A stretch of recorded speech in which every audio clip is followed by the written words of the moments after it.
We actually specialise in advising staffing companies and everybody who's involved in the staffing supply chain. So that obviously includes recruitment agencies, but also payment intermediaries, platforms who supply gig workers, and lots of different businesses who are involved with that staffing supply side of things. We do actually also advise some end user organisations as well, but our main focus is on the supply end.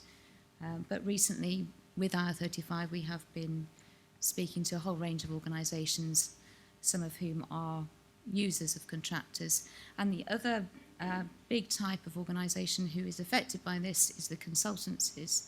So just because we're talking about staffing here, anybody, any business who actually supplies the services of a personal service company contractor is affected by this legislation. It doesn't matter whether they call themselves a recruitment agency, a consultancy, a service company, an outsourcing company. If what they're actually doing is supplying the services of a person rather than a service that they manage, then they will need to take the new IR35 rules into account. So that's something just to bear in mind when you are doing the analyses that James outlined in terms of working out how many personal service companies you've got working in your business. You need to include the consultancies as well as the agency supplies. So I'll just mention that at the beginning. As a firm, Osborne Clarke, we're an international law firm. I'm based in London, but we've got offices around the UK and in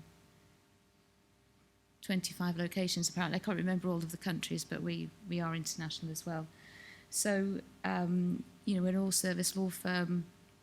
We do concentrate on the staffing sector, but we've got lots of other sectors that we service as well. So, we get a pretty useful, rounded perspective on all of these issues.